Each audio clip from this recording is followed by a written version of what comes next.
Good morning, everyone. I hope you can see this, and I hope you're keeping well. It's a pleasant Saturday morning here in the northwest of Ireland, and yours truly is back to Border Living Sheridan of you with more whinging and whining about the greatest crime ever committed in the history of the human race, and that being the Rona scamdemic.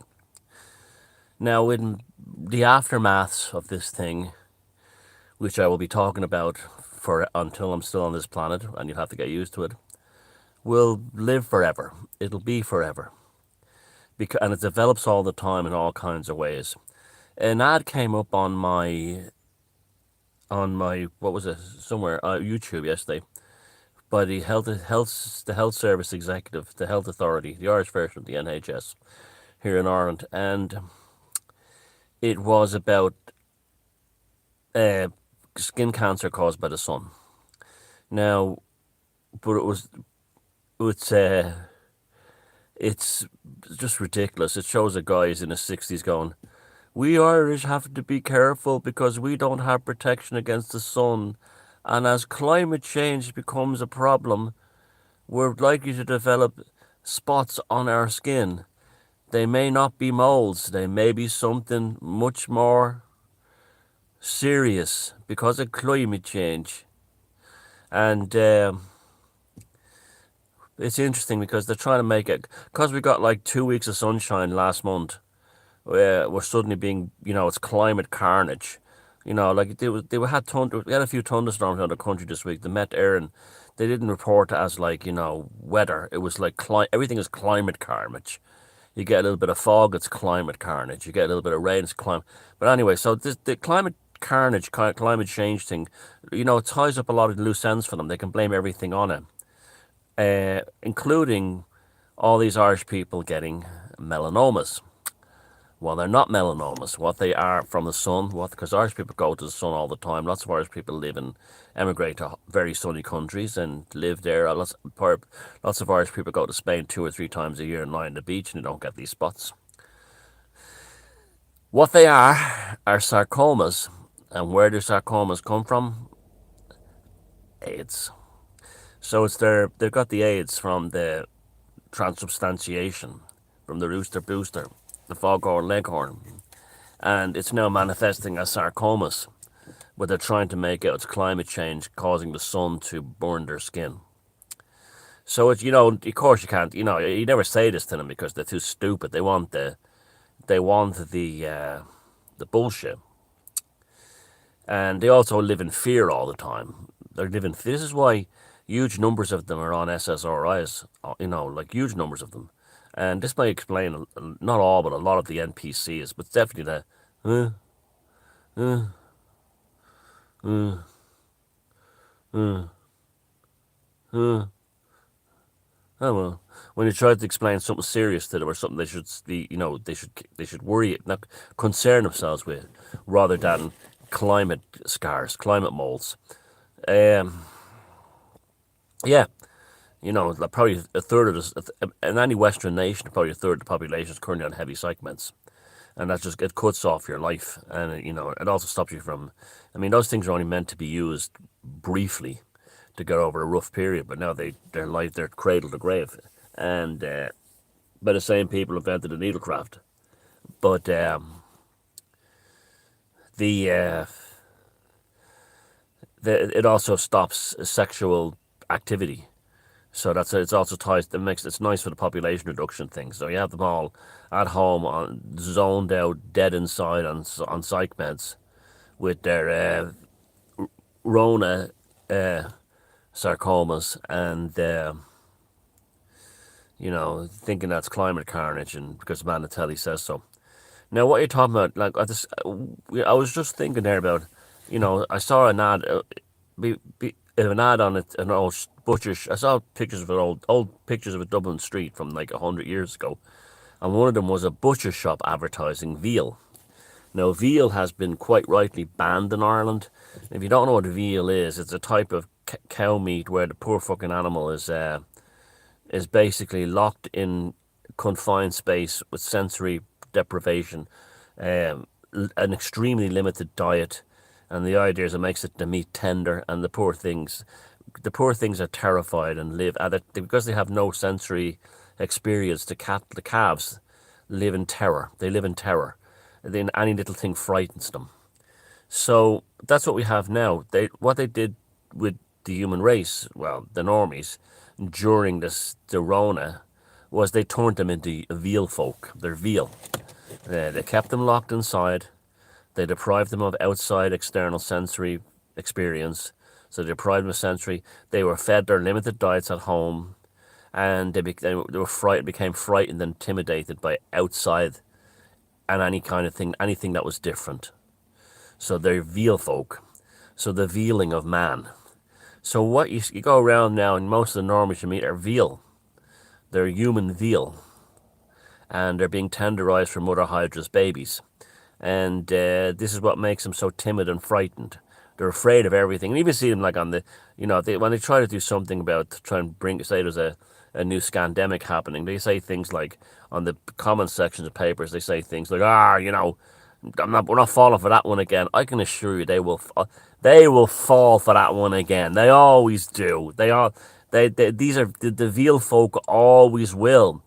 And the veal folk will never change. That's all Dutch courage. That's all big talk. That's all big talk. And no, if the man on the telly showed all they have to say is one video of a Chinese person falling down the street, or another load of trucks on the street in Milan, and the veal folk will absolutely, be rolling up their sleeves again. We have a moth in here. Nice, cute looking thing too. I'll let him out. Off you go. Go on, go. Get out. Okay, he's gone. And yeah, the Mothman. So interesting. The veal folk are, this is another manifestation of the Rona. Another manifestation. And so yesterday, something goes on between Israel and Iran, and they're all going crazy thinking World War III is happening. Both the troopers and the sheeple and everyone else.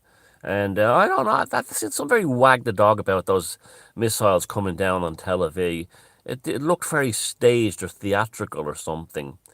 I wouldn't be surprised that there's some kind of thing going on here. A deal made between the US and the Israelis with twofold.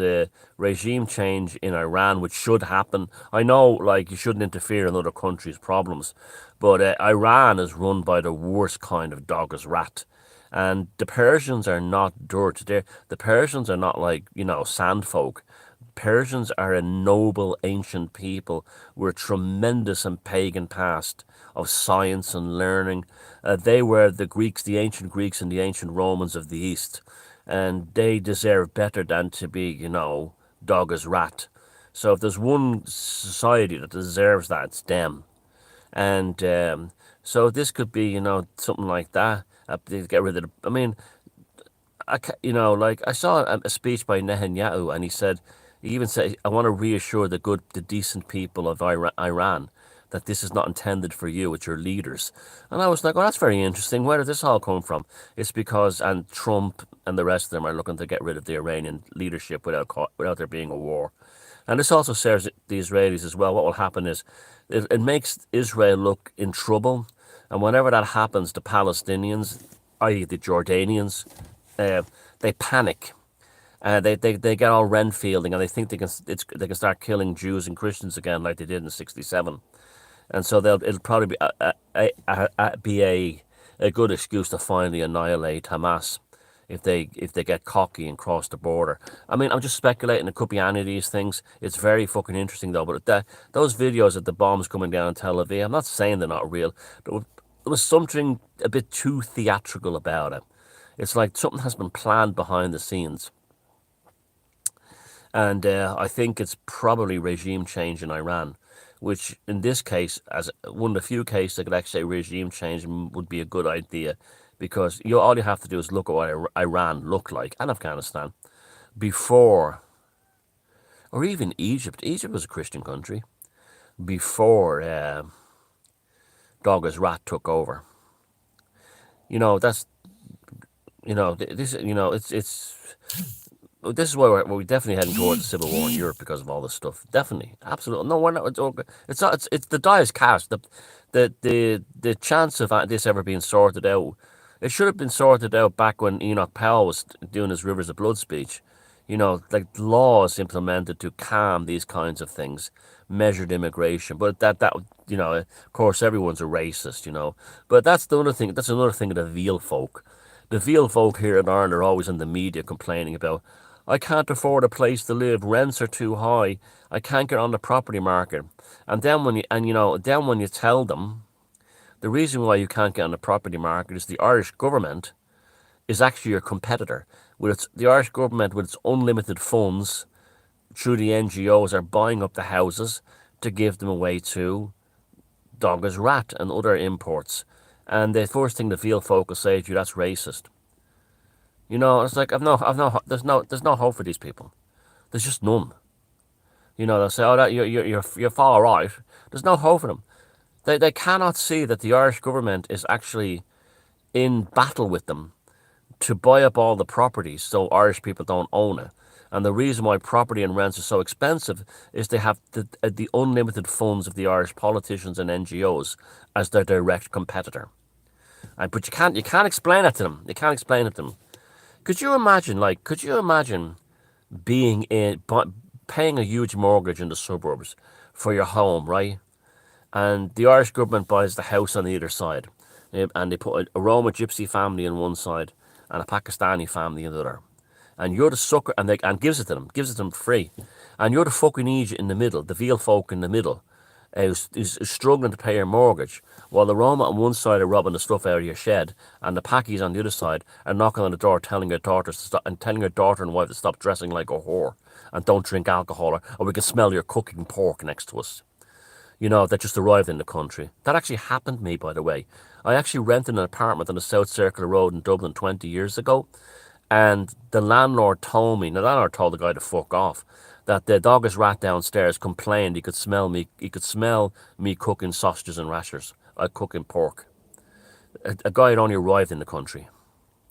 So this is what they're like. So imagine you're paying a massive mortgage in the suburbs, working your bollocks off, and on one side, dog as rat, and on the other side, the Roma got their houses for free, and then they don't have a worry in the world. They don't have a worry in the world, and there's you struggling, worried about will you lose your tech sector job? And then the RT telling you that it's Trump's fault. No, it's the fault of the government who bought the houses on either side.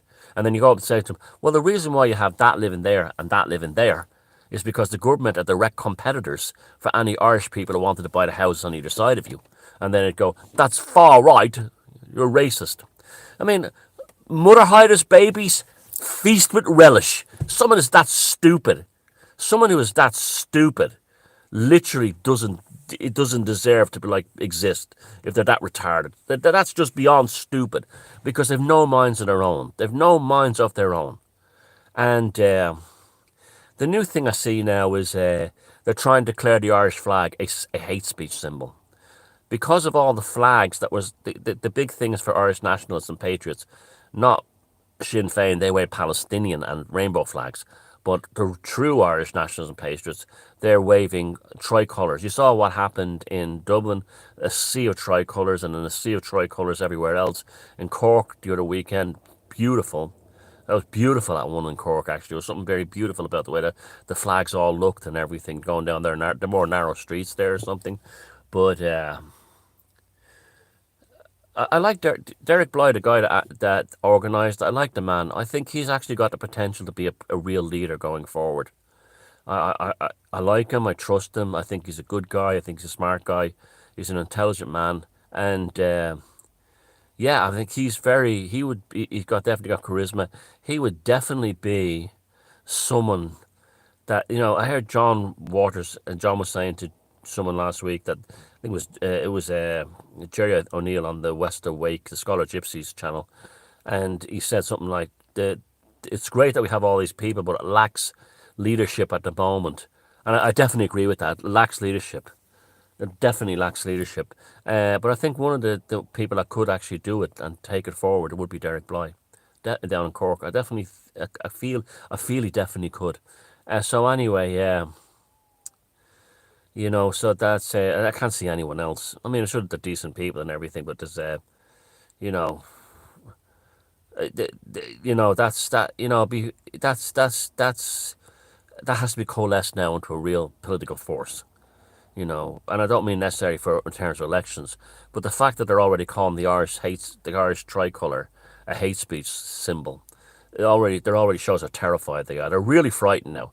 They're very, very frightened, and they're upping the ante on every level. The propaganda here is incessant. There's a new play come out about international protection people telling their stories in a fucking musical or something. Just so I was probably definitely paid for. It wasn't paid for USAID money. It was paid by our version of that, and it's a Soros, Open Society Foundation. It's getting desperately pathetic at the moment, but there's still too many Vealvolk who watch. It's a report came out there that something like 60% of Irish people don't trust mainstream media in this country anymore. The sad thing is, 40% that do is still a terribly high number. So that's a problem. But we're moving in the right direction. We're moving in the right direction, and they are frightened. They're definitely frightened.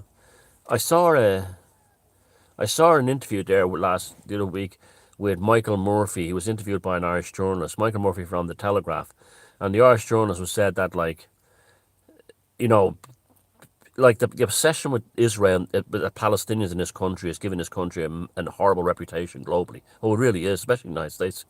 And it's seen as being weird and creepy, and it is weird and creepy. It is. It's very weird and creepy when you see all these male. I often wonder if there's a large pederast element to it. You see all these like Irish male uh, Paddy Stillions, and they all have pictures of bronzed Arab boys with a stone, a slingshot, naked down to their waist. It's really kind of homoerotic or something. The pictures are always of young boys, and they're always like pretty young Arab boys, and it's always kind of like pederasty and just fucking weird. And it's sort of like I often wonder how many of them are. Like it's got that Lawrence of Arabia, like titillation for young Arab boys, and that's what their thing is really about. Some of it is creepy, and I saw a picture on social media a while ago, about 6 months ago, of some Irish activist meeting some Palestinian boy at the airport in Dublin, and I swear to God he was like this, like he was meeting his internet crush, like someone falls in love with someone online, you know, and I wonder how many of these Irish Palestinian activists and other countries. We saw Peter Tatchell, the minister for the minister the minister for children in Ireland, the real minister for children in Ireland, who was a paedophile activist, arrested at a pro-Palestinian event last week. How many of these Arab boys are sent over here are actually like sex agents for Hamas? And I look at some of these fellas here who are in pro-Palestinian thing, and they have this kind of weird. Remember, this is the country who produced lots of young Catholic priests who joined the priesthood to get their hands on boys. Do you think that culture has changed? No, it's just been transferred maybe to Palestinian boys.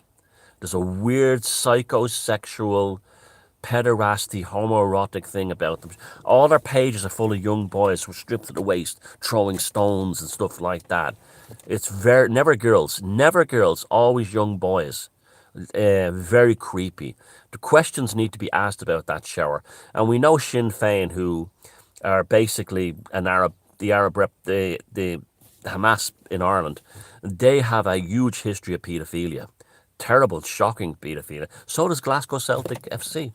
And yet, what they all obsessed with, stripped to the waist, naked pictures of images of young Arab boys. It's real. You start looking at it, it gets real creepy real fast. But that's it. So there's not going to be World War III. Don't worry about that. Uh, it's not going to escalate like people think. The Russia Ukraine thing is much more worrying, because in terms of anything blowing out, because not because it was initially worrying to begin with, but because it's gone on way too long now, and gone on. It's gone. There's no road back for either side, so one is going to have to annihilate the other, and so that I'm more worried about that. But I'm not even worried about that. What I'm worried about is here in Ireland. I'm worried about here in Ireland that we are making head, we are frightening the establishment, and we are making headroads, but we have the most the most appalling people ever in government. People who are little students, little boys in school trying to impress a school teacher, running the country, and it's really frightening. Weak Vealvolk. So look after yourselves. Have a nice weekend. Sanguine Gnosis, and take care. And those of you who are not fuckwits knows what that means and knows what this really means. Take care.